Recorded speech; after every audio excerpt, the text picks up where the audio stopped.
Hello students. Principal solutions निकालना है। ये तीन आइडेंटिटीज दिए हैं ट्रिग्नोमेट्री की। इनका देखो, इसमें क्या कॉन्सेप्ट याद रखना है आपको प्रिंसिपल सॉल्यूशन के लिए। प्रिंसिपल सॉल्यूशन के ये याद रखना है कि जो थीटा की वैल्यू होगी वो हमेशा क्या होगा, 2 पाई या 2 पाई से छोटी होगी, या जीरो या जीरो से बड़ी होगी। ये याद रखना है किसके लिए, प्रिंसिपल सॉल्यूशंस के लिए। प्रिंसिपल सॉल्यूशन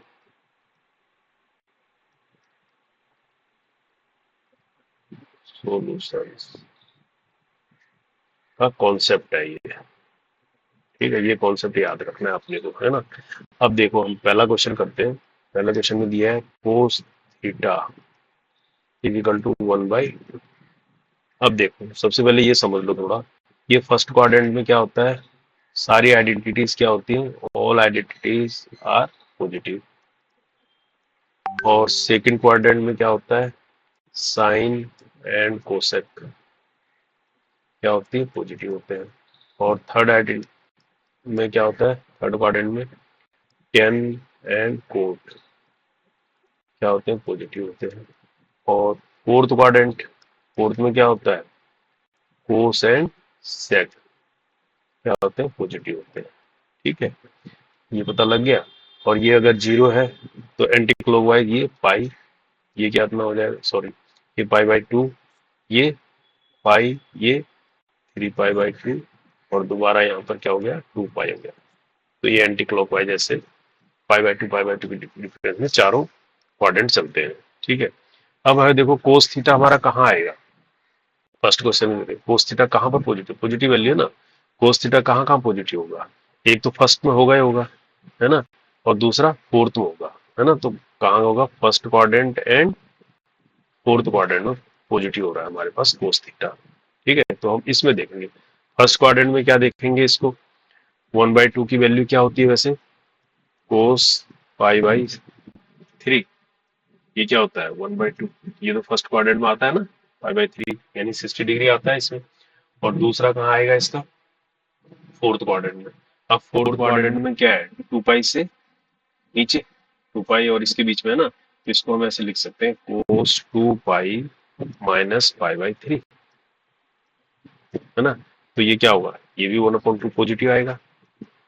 और एक्स एक्सिस है ना, ये एक्स एक्सिस में कोई चेंज नहीं होता, कोस का कोस रहेगा, साइन का साइन रहेगा, है ना। तो ये 1/2 हो गया। तो इसको अगर ढंग से लिखा जाए तो क्या लिखें, 3 2 6, 6 पाई में से 1 पाई गया, 5 पाई/3 इज इक्वल टू 1/2। तो यहाँ पर इसकी दो सॉल्यूशंस कौन कौन से आ गए, एक तो आ गया पाई/3 और दूसरा आ गया 5 पाई/3। ये आंसर है इसका। ठीक है, अब ठीक इसी तरह से दूसरा देख लेते हैं। दूसरा क्वेश्चन क्या है, sine theta is equal to -1/√2।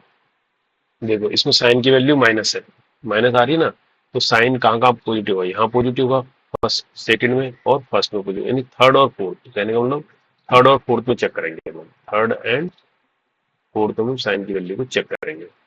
अब थर्ड में क्या है, वैसे देखो 1/√, कब आता है 1/√2 की वैल्यू पता होनी चाहिए। 1/√2 आता है sin 45 में, पाई/4, पाई/4 होता है कितना, 1/√2, ये पता होना चाहिए अपने को। अब देखो थर्ड क्वाड्रेंट में आते हैं, थर्ड में इसके और इसके बीच आएगा ना, यानी पाई से क्या होगा, बड़ा, पाई से बड़ा होगा ना ये, तो इसको मैं लिख सकता हूँ साइन पाई प्लस पाई/4। तो ये कितना आएगा, क्योंकि इसमें माइनस होगा साइन, और ये एक्स एक्सिस में तो साइन का साइन, तो ये रहेगा माइनस, क्या हो जाएगा, माइनस साइन पाई/4। तो इसकी वैल्यू कितनी आ जाएगी, -1/√2 आएगी कि नहीं आएगी। तो इसको थोड़ा और तरीके से लिख लें तो कैसे आ जाएगा हमारा, आ गया ना ये, इसको यहाँ ऐसे भी लिख सकते हैं, साइन 5 पाई/4।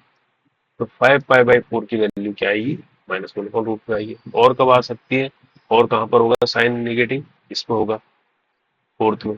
फोर्थ में क्या होगा, साइन 2 पाई माइनस पाई/4, क्योंकि पाई/4 ही तो 1/√2 ना, इसलिए हम इसके साथ ले रहे हैं, इससे नीचे वाले में आएगा ना, 2 पाई से नीचे, तो इसको हम कितना लिखेंगे, साइन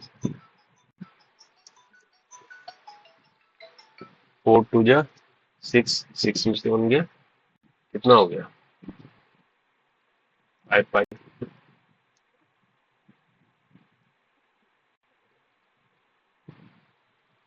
सॉरी 4 टू जा 8, 8 में से 1 गया 7 पाई बाई 4, तो ये भी कितना आ जाएगा, sine minus sine pi by 4, तो ये भी कितना आ रहा है, -1/√2 आ रहा है। तो मेरी दो आइडेंटिटी कौन सी निकली, एक तो 5 पाई बाई 4 निकली, और सॉल्यूशन मतलब दो प्रिंसिपल सॉल्यूशन कौन से निकले, एक 7 पाई बाई 4 निकला, निकला। तो ये सॉल्यूशन हो गया, एक आंसर ये हो गया इसका।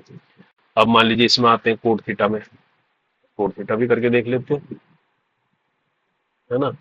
कोड थीटा इक्वल टू 1, यहाँ पर कर लेते हैं third question, cot theta is equal to 1। अब देखो 1 की वैल्यू कोट में कब आती है, कोट 45 में आती है ना, यानी कोट 5/4 क्या होता है, 1 होता है ना। अब देखो पॉजिटिव है, पॉजिटिव कोट कहाँ कहाँ पर आएगा, एक तो थर्ड क्वाड्रेंट में आएगा, है ना, और एक फर्स्ट में आएगा, यानी फर्स्ट एंड थर्ड में आएगा, फर्स्ट एंड थर्ड क्वाड्रेंट में ये वैल्यू रहेगी। अब फर्स्ट क्वाड्रेंट में तो 5/4 ही है, 5/4 आ गया 1। अब थर्ड क्वाड्रेंट में जाना है हमने, तो इसको क्या लिखते हैं, कोट पाई, इसके अंदर आएगा ना पाई प्लस 5/4, तो इजिकल टू क्या लिख सकता हूँ मैं इसको, कोट 5 पाई/4, तो ये वैल्यू कितनी आएगी, यहाँ से देखेंगे 180 प्लस थीटा है ना, तो ये इसमें आ रहा है, तो इसकी वैल्यू क्या है, यहाँ पर पॉजिटिव आएगी ना हमेशा कोट की, और एक्स एक्सिस में कोट तो कोट 5/4 ही आएगा, ये कोट 5/4 ही आएगी, ये वैल्यू 1 आएगी। तो हमारी दो कौन कौन से सोल्यूशन आ गए, एक 5/4 आ गया, और दूसरा क्या आ गया 5 पाई/4। समझ गए कि नहीं समझ गए, तो इस तरह से हमें सॉल्यूशंस निकालने हैं, ये देखना है कौन से क्वाड्रेंट में हमारी वैल्यू पड़ रही है, उसके हिसाब से अपन निकाल लेंगे सॉल्यूशन, तो ये प्रिंसिपल सॉल्यूशंस कहलाते हैं। ठीक है, ओके।